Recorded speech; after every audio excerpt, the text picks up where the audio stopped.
कक्षा 9 हिंदी पाठ्य पुस्तक क्षितिज के पाठ 13 जो काव्य खंड से है, बच्चे काम पर जा रहे हैं के प्रश्न उत्तर। हेलो क्लास, आज हम बच्चे काम पर जा रहे हैं कि पाठ के आपकी बुक के जो क्वेश्चंस हैं वो करेंगे। पहला है, कविता की पहली दो पंक्तियों को पढ़ने या विचार करने से आपके मन मस्तिष्क में जो चित्र उभरता है उसे लिखकर व्यक्त कीजिए। इन पंक्तियों को पढ़कर हमारे मन मस्तिष्क में चिंता और करुणा का भाव उभरता है। करुणा का भाव इसलिए आता है क्योंकि ये बच्चे खेलने कूदने की उम्र में पेट भरने की मजबूरी के कारण इन्हें भयंकर कोहरे में भी आराम नहीं है। इतनी ठंड में ना चाहते हुए भी उन्हें काम पर जाना पड़ता है।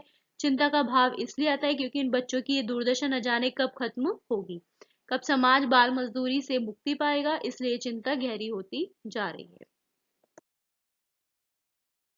दूसरा प्रश्न है, कवि का मानना है कि बच्चों के काम पर जाने की भयानक बात को विवरण की तरह न लिखकर सवाल के रूप में पूछा जाना चाहिए कि काम पर क्यों जा रहे हैं बच्चे।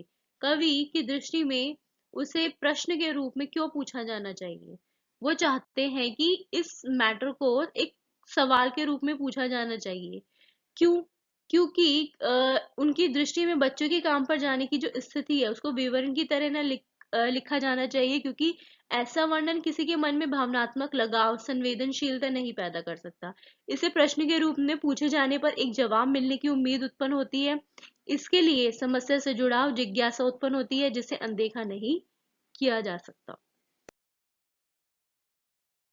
सुविधा और मनोरंजन के उपकरणों से बच्चे वंचित क्यों हैं? समाज की व्यवस्था और गरीबी के कारण बच्चे सुविधा और मनोरंजन के उपकरणों से वंचित है। भारत में करोड़ों लोग पेट भर रोटी नहीं जुटा पाते।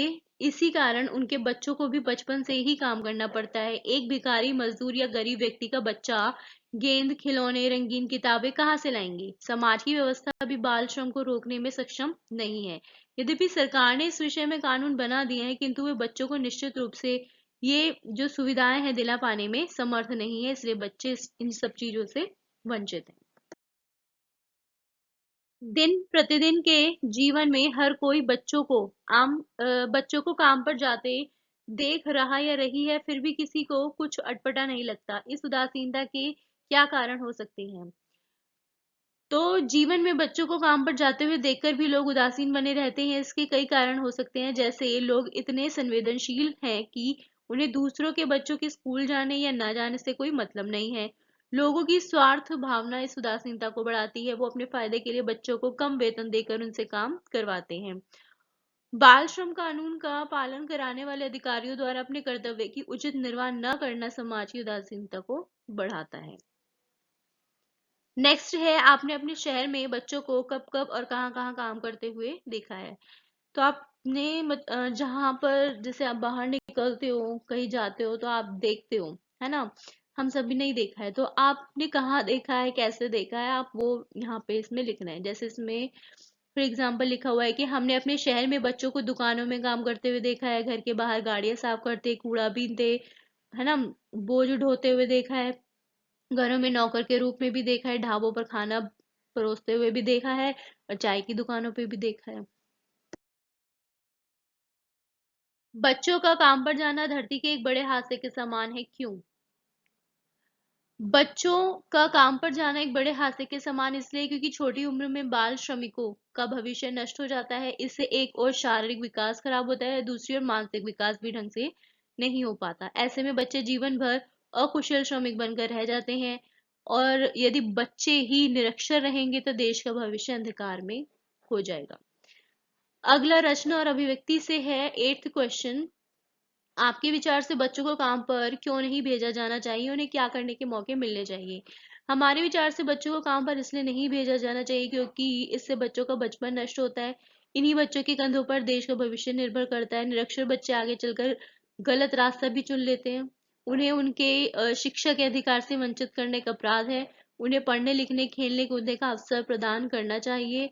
और आज बच्चे जितना सशक्त बनेंगे उतना ही वो कल देश के लिए काम आएंगे और देश उतना ही मजबूत बनेगा। ओके, सो अब इस पाठ के कुछ अन्य प्रश्न हैं। पहला है, बच्चों को किस समय और कहाँ जाते हुए देखकर कवि को पीड़ा हुई है? बच्चों को ठंड में सवेरे सवेरे कोहरे से ढकी सड़क पर जाते हुए देखकर उनको पीड़ा हुई है। ये बच्चे कारखानों आदि जगहों पर बाल मजदूरी करने जा रहे थे। ये कविता किसके इर्द गिर्द घूमती नजर आती है? देश के गरीब बच्चों की ओर। कवि के लिए बच्चों का काम पर जाना चिंता का विषय क्यों बन गया है? कवि के लिए बच्चों का काम पर जाना चिंता का विषय इसलिए बन गया है क्योंकि आज के बच्चे कल का भविष्य है। जिस उम्र में बच्चों को खेल कूद कर बचपन का आनंद लेना चाहिए, पढ़ लिख कर योग्य नागरिक बनना चाहिए, उस उम्र में काम करके अपना भविष्य अंधकार में वो डाल रहे हैं। कविता में काले पहाड़ जो है वो किसके प्रतीक है? काले पहाड़ समाज में व्याप्त शोषण व्यवस्था के प्रतीक है। बच्चों का काम पर जाना किसके समान है? एक हादसे के समान। सुबह सुबह बच्चे कहाँ जा रहे हैं? काम पर। बच्चों को अपने विकास के लिए किसका अवसर मिलना चाहिए? पढ़ने खेलने का अवसर मिलना चाहिए।